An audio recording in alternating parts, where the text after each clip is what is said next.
Out in the wild, life moves fast. To capture the action, you've got to be in the right spot at just the right time. It was amazing. My God. We were speechless. Amazing amateur and professional footage revealing incredible animal behavior is analyzed by top wildlife experts to reveal the secret lives of animals in motion. This is raw nature, caught in the act.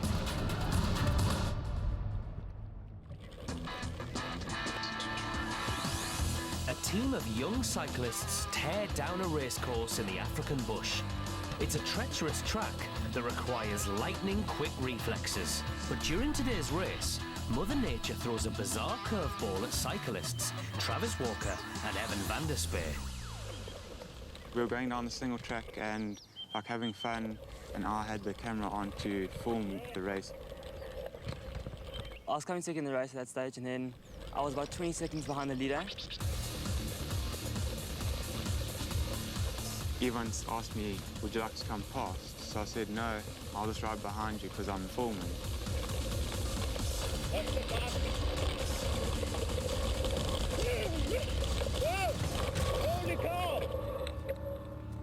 I don't remember that too much. Just scary. Just shell-shocked myself at that stage. Evan is struck by over 150 kilograms of red hartebeest. And what's more, this collision is with his head. Are you okay, dude? Lie down.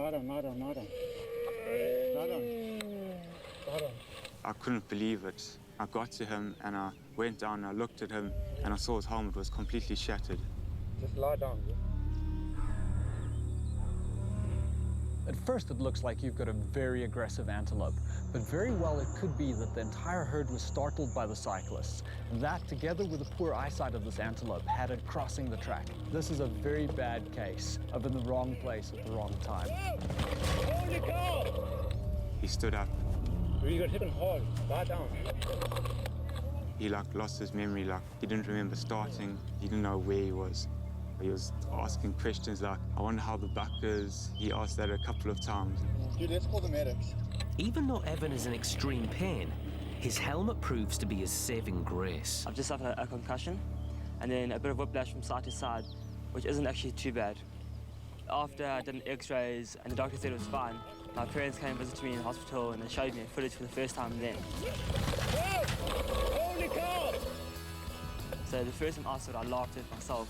It's funny to see how owned I got by the buck. It was just by pure luck that I was riding behind him and I had a camera in my back. It's just crazy.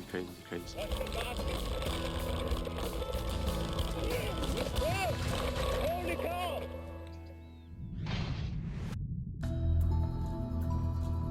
Manta rays can measure 7 meters from tip to tip.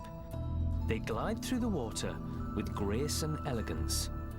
While filming a documentary in Hawaii, Randy Harris and Johnny Wright find out that these giants can cause real trouble. I was in Kona, Hawaii, on set, filming some mantas. At night, they gather around a dive spot they call the airport, which has a lot of light and attracts plankton. We had Travis on one side, Johnny on the other side, so we could get different angles of the manta ray swimming through the arena from every angle. And they get so close that they actually bump into you when they're feeding. There was lights everywhere, and there were mantas swirling through the water, maybe 20 mantas, all longer than 10 feet. They just do somersault after somersault, so they can just sit there and constantly filter in this plankton. And as I'm shooting Travis, I notice that mantas are starting to get closer and closer to us. Travis was not paying attention at all. He was completely focused on the LCD of his camera. Travis is about to learn that not paying attention in the ocean is a bad idea.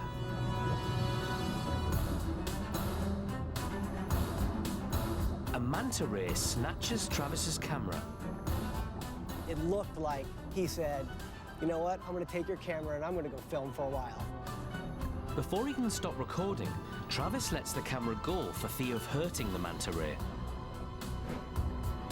When I saw that camera shoot off into the distance, I'm thinking, well, there goes $10,000.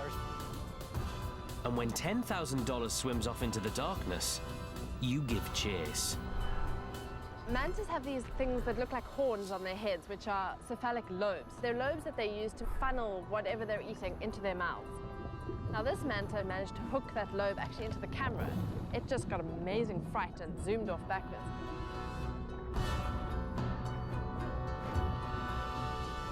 The dive master said, "Who was that cameraman that just swam by? He was hauling bleep." And apparently that was the manta ray with the camera attached to it, flying by the back of the boat. Travis catches up with the thief, who has had enough filming for one day. This manta starts to feed and drops his camera right in a sand patch. The camera landed nestled on its back. Not so much as a scratch on the lens, not so much as a ding on the body, in perfect working order with the perfect footage on it.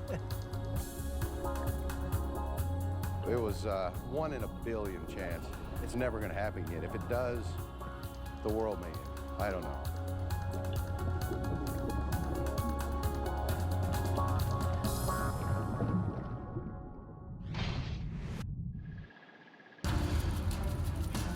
Survival of the fittest.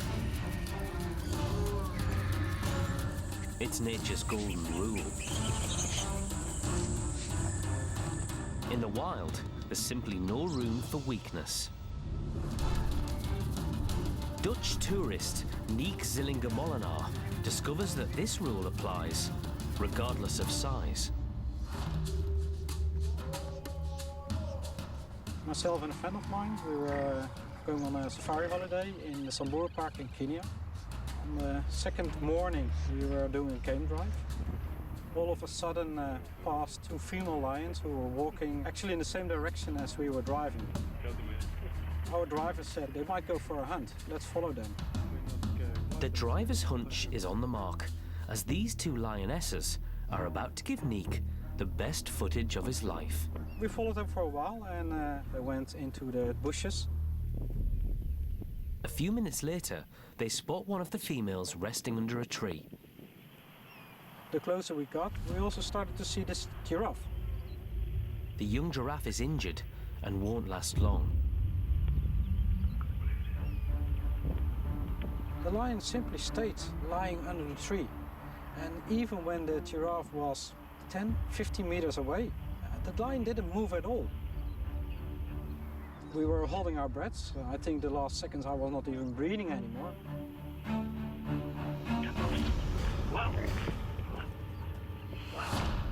The lioness jumps almost 3 meters in the air and pulls the giraffe to the ground. You could hear the soft bang on the ground of 2 animals falling down, and we see the dust from the sand showing up. We were like in a shock, you know, we were so astonished to see what we were seeing. With its jaws wrapped around the windpipe, the lion slowly strangles the life out of the young giraffe. All of a sudden, we saw the other lioness coming from the right side. The giraffe started to kick with his legs, and that were obviously the last moments in his life. Any injury in nature is a really big disadvantage, but in this case, this giraffe probably wouldn't have lasted much longer, even if it hadn't encountered this lion. Survival of the fittest. It's nature's way of keeping predators fed, while sparing an injured animal a slow and agonizing death. What I saw is something which I most likely will never see again. Something which I normally only expect to see in movies, but now I saw it for real.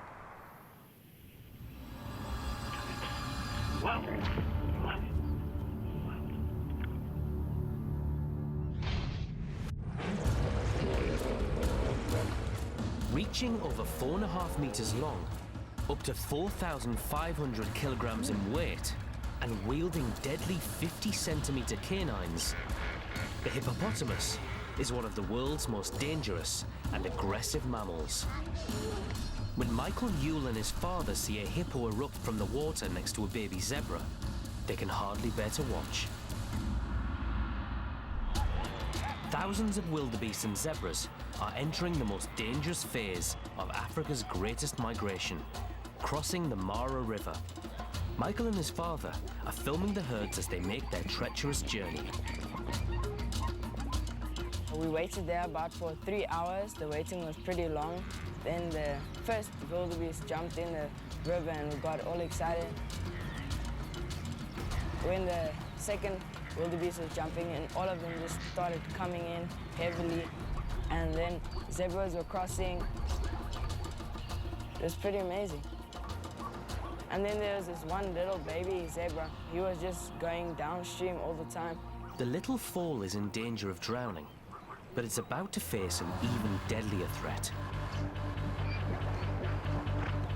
I was really stressing about the hippo because we were thinking the hippo is going to eat the little baby zebra. Hippos may be herbivores, but they can also be merciless killers. Michael watches in horror as the hippo pursues the foal. Well, when I saw the hippo coming down to that small little zebra, then I knew, damn, it's over.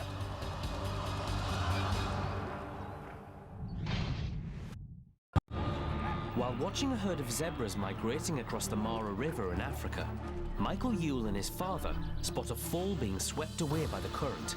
Their concern turns to distress as they see a hippo burst from the water. And then we saw that the hippo went to the zebra and it just kept on pushing him. But first impressions are often misleading. And then all of a sudden we saw that the hippo was pushing the baby zebra to the opposite side of the river. So the hippo was really helping the little zebra to survive. It could be that this hippo's lost her calf and for maternal reasons is helping the zebra fall across the river. And then we see this little zebra is making it across to the island. The hippo laid with the little zebra for a whole hour. Everyone just said, "This is great. I never knew a hippo could be that generous." Michael's adventure leaves him with a new respect for the mysterious laws of nature. Now that I saw how hippos really can be, I think they're really great animals.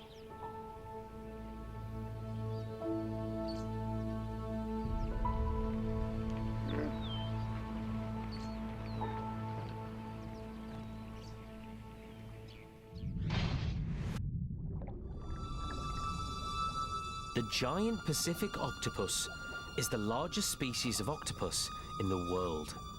They can weigh over 250 kilograms with arms spanning 9 meters.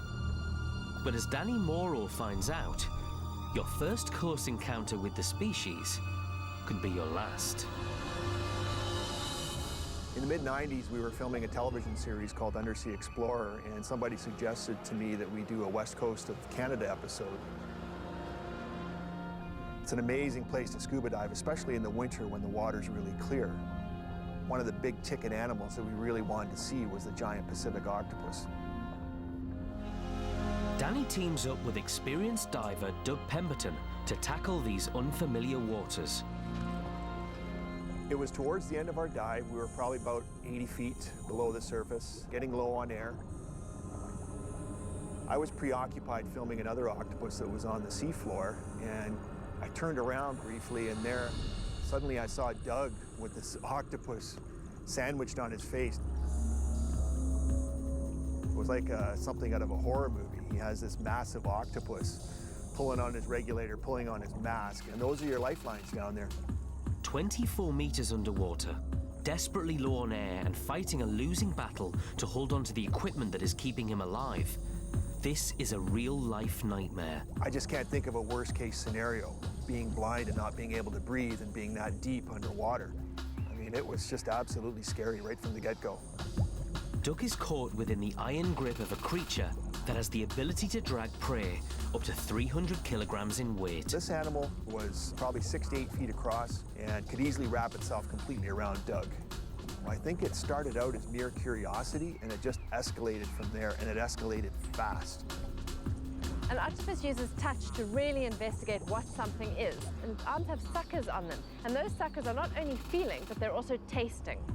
Each sucker squishes the water out from underneath it, so it actually creates a vacuum. So each sucker is hard to break. With 2,000 of them, that grip is unbreakable. It looks like the octopus is winning this battle, slowly dragging Doug into its lair. I'm sure Doug's heart rate was elevated, his breathing was elevated. He was probably burning through the rest of his air quite quickly. We needed to get to the surface, and we needed to get to the surface fast. Doug summons enough strength to pry the octopus from his face, one sucker at a time. When Doug finally was able to peel that last tentacle off, I just felt this tremendous sense of relief. I've been behind the camera 25 years now as a professional. I've never seen anything like it. That type of aggressive behavior by a giant octopus is extremely rare. We just hadn't seen it before. It just boggles the mind that these animals are just so intelligent, so strong, so compelling. I just have a totally new respect for them.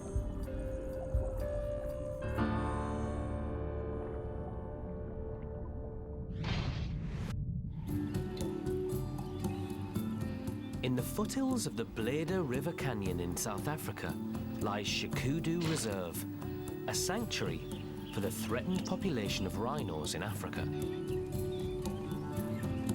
A bloodhound called Norman patrols these lands, tracking down poachers who have come to hunt rhino for their horn. Norman is Shikudu's very highly trained scent tracking dog. He has proved himself as a very valuable asset to our team. He is disciplined, he's dedicated.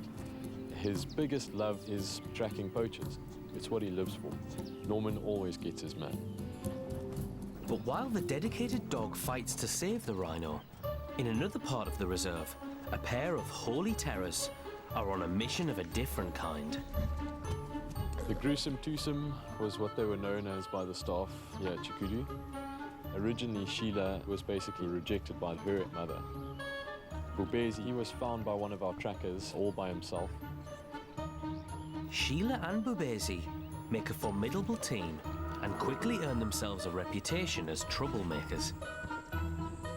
They immediately set about terrorizing anything they could get their paws on at the lodge. And their favorite activity was to chew everything. Couches, cars, you name it, they love to have it in their mouth.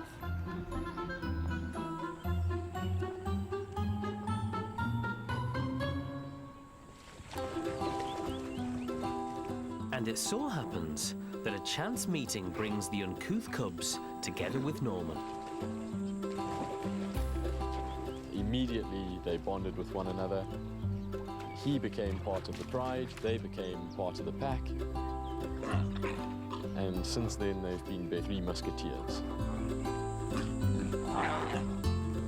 Dominance behavior plays a very big role in dog society. And you can see this when Norman actually interacts with Bubezi and Sheila, pushing them down to the ground. I definitely think he's the one in charge. Norman is the top dog in this unlikely alliance. From being a loner, he now has comrades to share his time with. Norman has gained an amazing companionship. He is the alpha male and they respect him a lot. But the remarkable benefit of this interspecies friendship is what the cubs are learning from Norman. Norman basically became their role model. Taught them not to jump, not to bite. He's also taught them how to conduct themselves, how to walk, how to stay in a family, how to live together. Definitely taught them a lot of discipline. Doug has high hopes for these new recruits, and he watches with pride as Norman puts them through their paces. With an average of one rhino being killed each day in South Africa, Norman needs all the help he can get.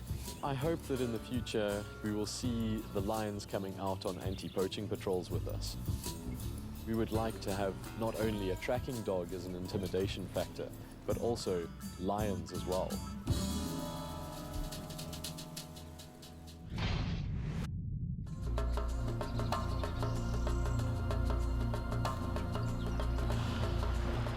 More often than not, tourists on safari have come to get a glimpse of Africa's Big Five: lions, elephants, leopards, rhinos, and buffaloes.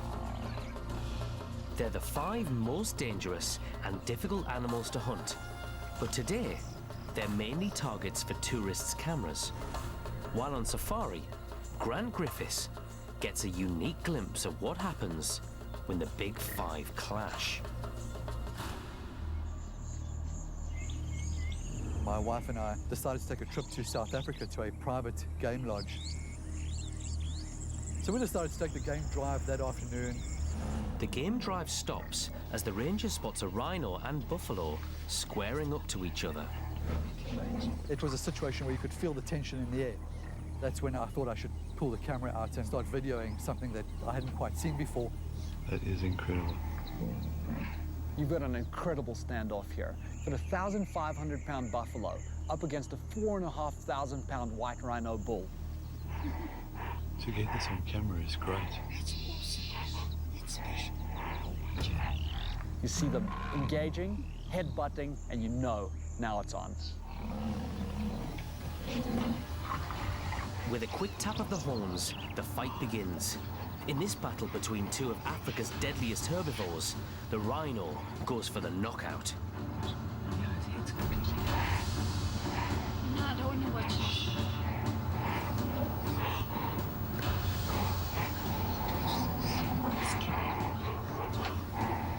He's got him pegged on the horn. This buffalo's coming off second best. The rhino raises the 700-kilogram buffalo clear off the ground. The herd closes in around the bloody battle. Buffalo are known to attack en masse to save one of their own, and these males are getting edgy. You could hear the impact, the noises, the power of when the rhino struck the buffalo. You could actually feel the tremor in the ground.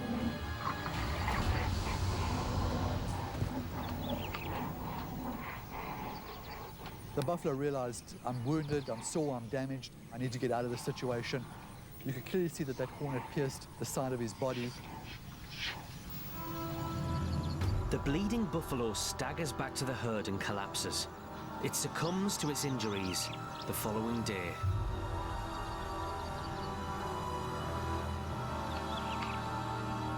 It was probably one of the most dangerous encounters I've ever had, but also very sad for the buffalo. It basically was a fight to the death, and the rhino was the winner.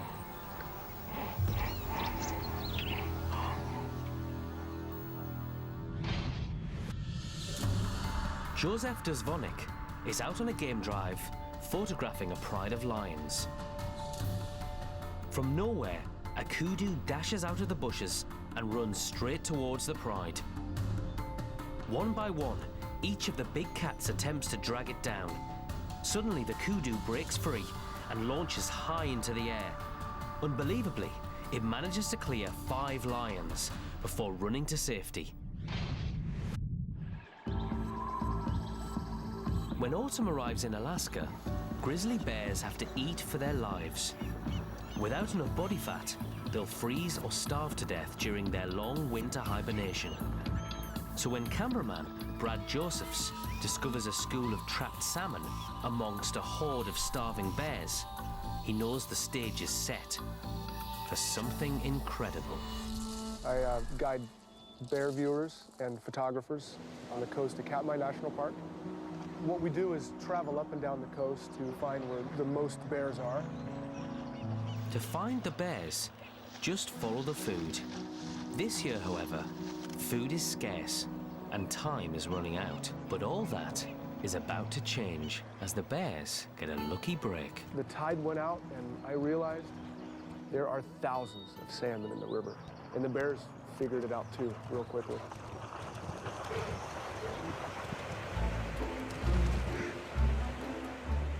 We had at least 30 bears right in front of us, all packed in together, going after the same school of fish. The bears wolf down a much-needed feast. But this free-for-all is about to become a grisly fight club.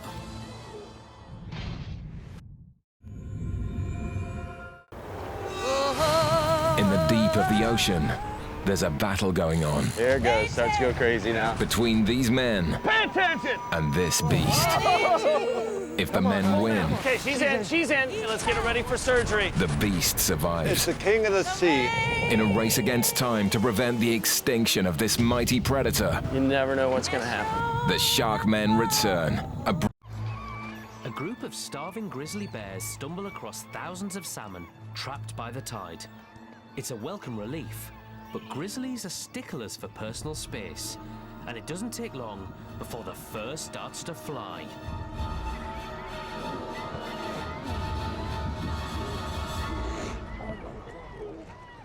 Whenever you pack 30 bears into one spot like that, when you got food involved and they're all hungry, it's just a recipe for violence.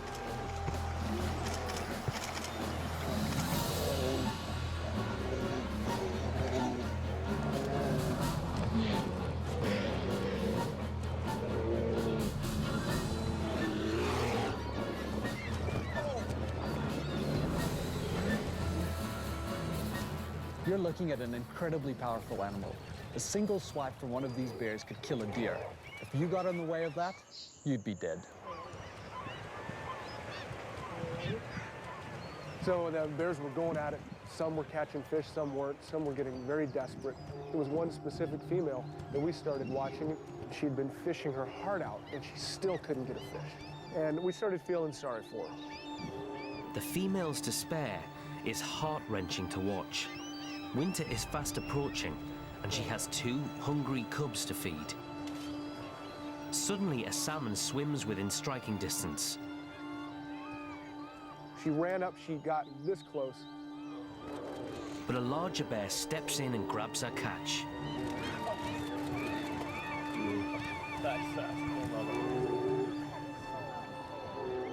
She came up and tried to get that fish back, and it was just bam.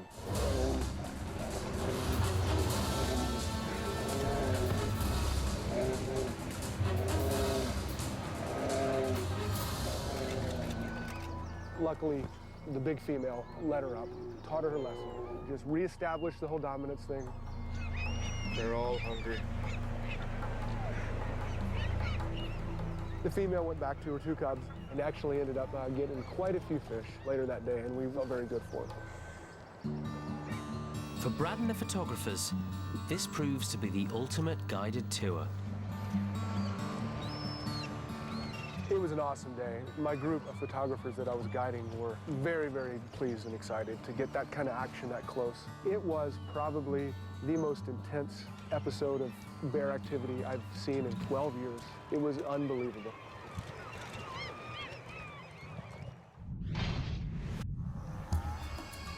Every year, Africa witnesses the largest animal migration on Earth. Almost 1 million wildebeest travel thousands of kilometers in search of food and water. And huge, hungry crocodiles lie waiting for their arrival. The massacre that follows is a gruesome spectacle, and cameraman John Varty has come to film it. I was in the Maasai Mara in Kenya, and we were waiting for the big wildebeest migration to arrive. And then a herd of 22 gazelles pitched up at the river. They moved down towards the edge of the river, and there were literally 15 large crocodiles waiting in the water. Fully grown Nile crocodiles can reach 6 meters long and weigh over 900 kilograms. But this deadly gauntlet proves no deterrent for the herd's leader. When that lead female jumped in the water, my heart dropped because I knew she had absolutely no chance. And when the herd followed, I was just amazed. And I just thought to myself, this is suicide. The river's current drags the leading gazelle straight into the jaws of death.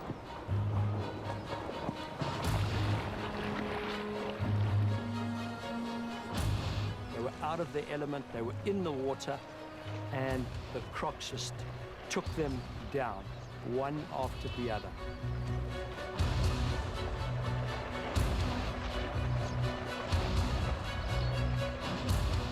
These gazelle are like lemmings. They have no choice. Once the lead gazelle goes, the rest will follow. It's complete herd mentality.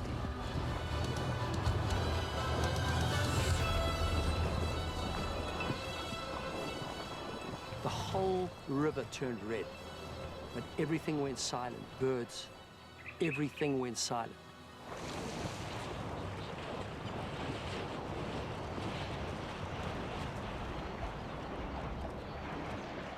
Out of the 22 gazelles, only 5 make it across. I was shocked at the end of it. There was the emotion for the gazelles. But as cameramen, we realized we were in the right place at the right time.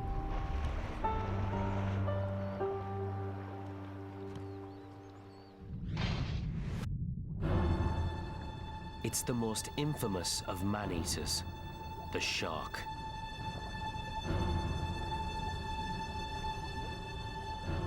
When Shane Down spots these prehistoric predators feeding on a whale carcass off Australia's coastline, he knows this is one filming opportunity he simply cannot miss. The day I found the whale carcass, I didn't see any birds, I didn't smell anything. I just saw a lump on the ocean, went over and had a look and noticed there were some sharks swimming around it. To find a carcass of a sperm whale was very unusual indeed. I wasn't going to miss out on something like this. Jump in, have a look.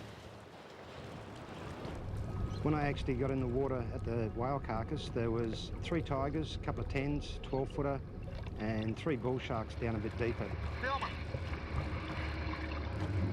Jumping into the water with a swarm of these ravenous feeders doesn't seem like the most sensible thing to do.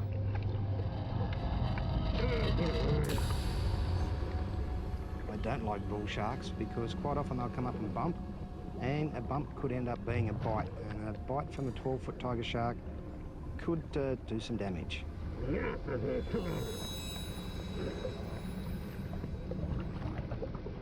Luckily for Shane, these sharks are in a feeding stupor and barely register his presence. Sharks have been observed all over the world, going into what can only be termed a feeding trance when they are faced with a situation like this. They slow down, they almost seem meditative, and they are totally focused on feeding. They don't notice anything else around them. Shane is able to get incredible close-up shots of sharks feeding. But close is not enough. As a tiger shark passes, Shane tentatively reaches out a hand.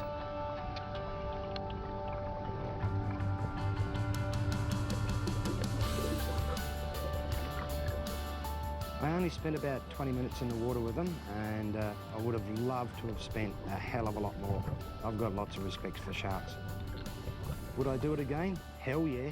Give me the opportunity. I've got a new camera, and I'm ready to go.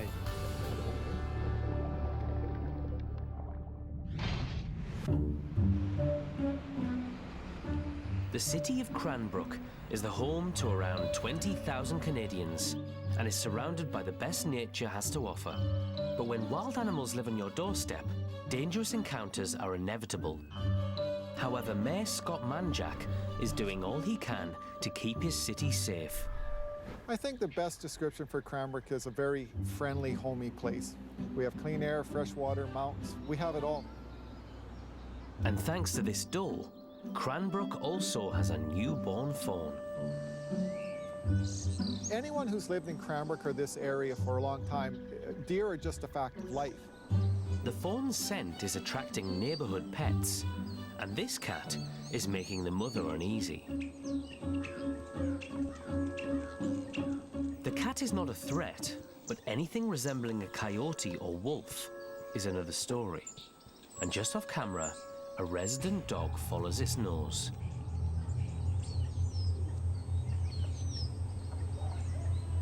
They cross the road, and then the fawn sees the dog and drops to its haunches, because any dog-like animal in its natural environment would be seen as a terrible threat.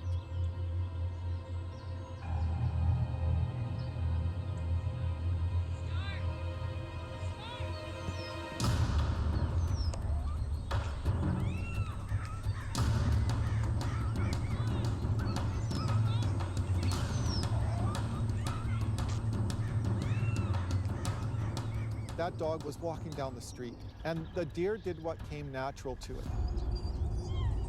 The dog manages to limp away, but the cat is just too slow on the uptake.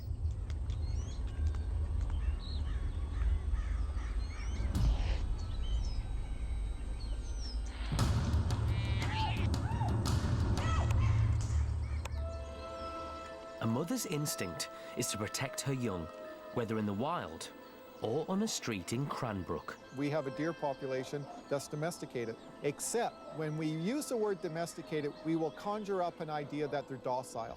Deer are wild animals, bottom line. Seriously hurt. Have you ever wondered what it would be like to have breakfast with a giraffe? Up to 6 meters tall, this is no easy task.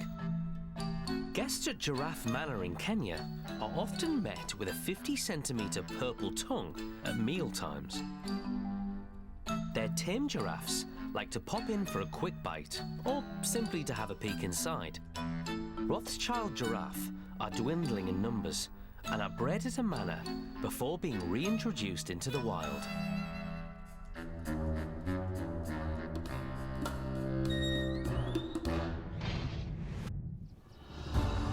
A never-ending war rages on the plains of Africa between two mortal enemies, the lion and the buffalo.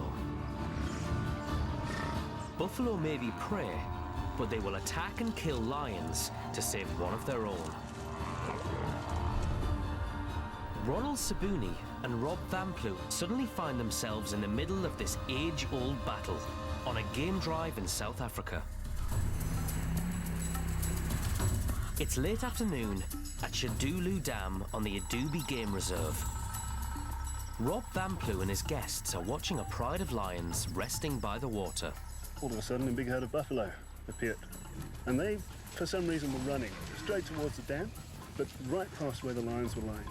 And then the lions had got up, and I think they were as surprised as we were to see the buffalo running like that. And I was looking and trying to get hold of my comrade because I knew that there's something is going to happen. The lion sees the opportunity. A female rushes in and grabs a young calf. The calf is helpless against the claw and jaw power of the lioness. She was still holding on to it, it was standing up, and another lioness came in, and the two of them started to bring it down to the ground. And we saw the pride coming together on top of this youngster, and we thought, well, that's it. We've seen a kill, this is great, we're going to see them eating. Yeah, it's pretty much finished now. They've opened it up already, look. And then we saw that the young buffalo was still alive. Nobody expected that. The calves' cries for help draw the herd back towards the lions. There are two armies in this battle, and neither will surrender.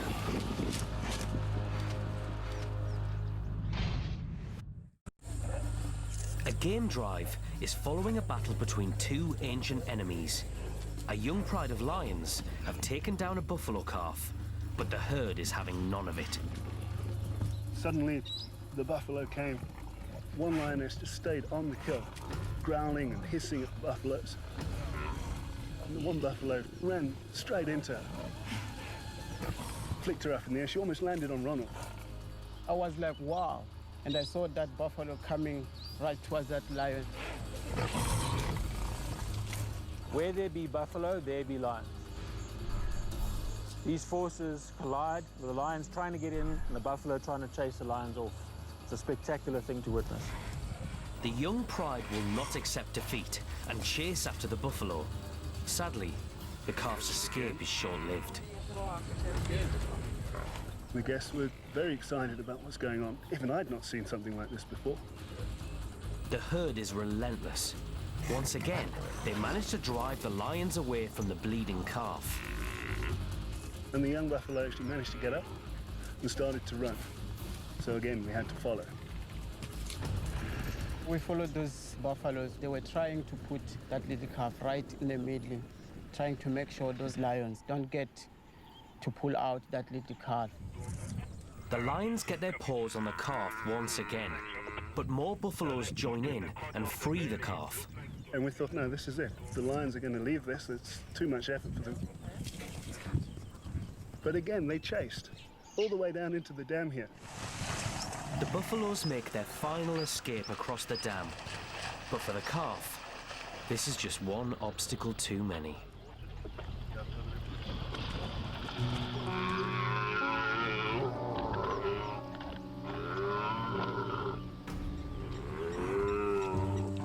We're waiting for the bigger ones to come in. The rest of the lions started charging through the water, and as they all got on top, one of them finally got it in a throat hold. Then it was over. The buffaloes realize that the calf is lost, and this time, the lions are victorious. I've never seen something like that. That was the first time to see something happening right in front of me like that, and it was quite amazing, actually. It was quite amazing.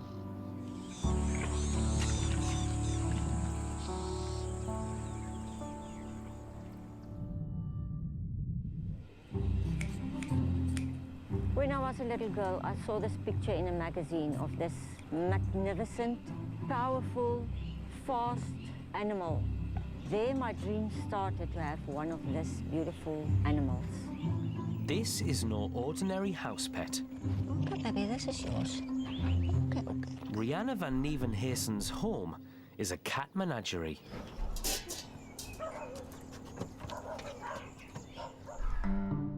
It all started 6 years ago when she bought her first cheetah cub, Fila. I was a bit worried, will I be able to look after her? I had to learn a lot of things. I had to change my whole lifestyle. I was living in the townhouse and I had to make a lot of decisions.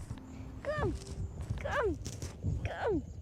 Rihanna gave up her job of 22 years, sold her townhouse, and moved to the backcountry.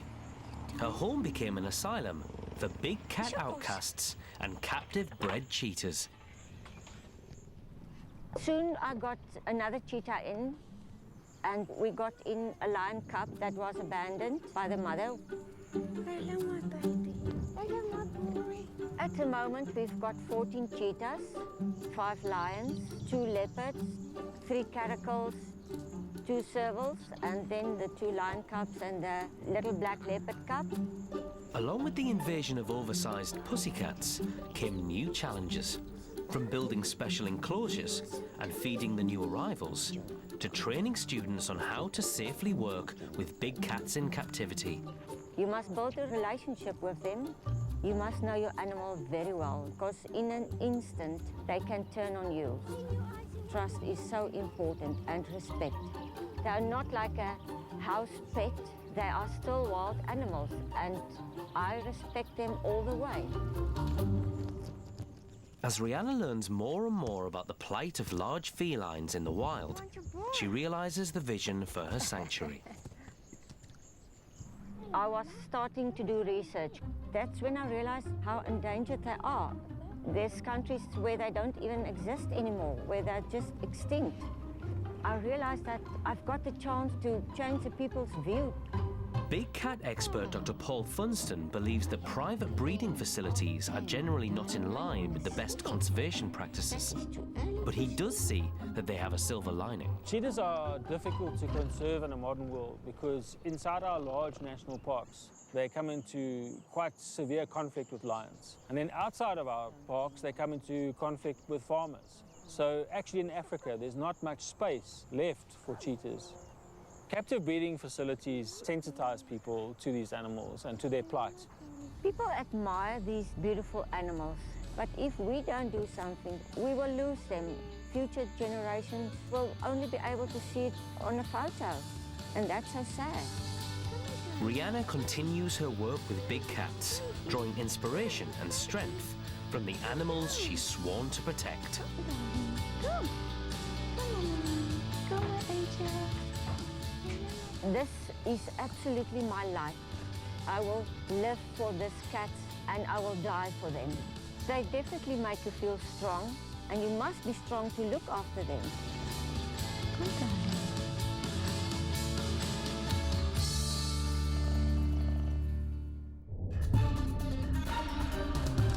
Don't miss the brand new episode of Caught in the Act tomorrow night at 8 and find out what happens when prey fights back. Next tonight, it's brand new Wild Scene Investigation.